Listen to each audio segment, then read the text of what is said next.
Next, let's move on to the myths of armed robberies. And this was a study that was done by my colleague in Spokane, Washington. And what he did is he did a study of 3,300 robbery victims in credit unions.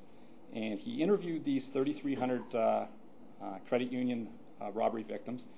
And from his interviews, he developed three things, or what he classified as three myths. And these were beliefs or misconceptions that these victims had of what they should not do in a robbery. There were preconceived ideas that were developed from either watching movies or reading books that Hollywood wants us to think that we shouldn't do in an armed robbery. And they aren't necessarily true. The first myth that he classified was, don't look at the robber. Myth number 2 was, don't talk to the robber. And myth number 3 was, don't set off any panic alarms.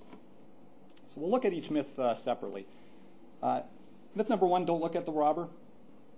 From the study, my colleague found that many victims often look away because of fear.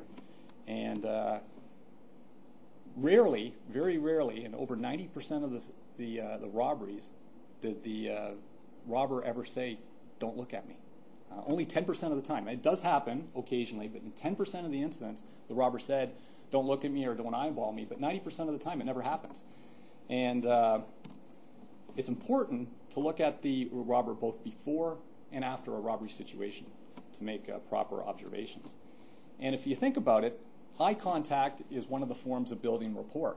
And it's one of the methods to develop rapport, which in a robbery, the average robbery could be 60 to 75 seconds. You have a very short period of time to develop rapport. And eye contact is important for rapport development.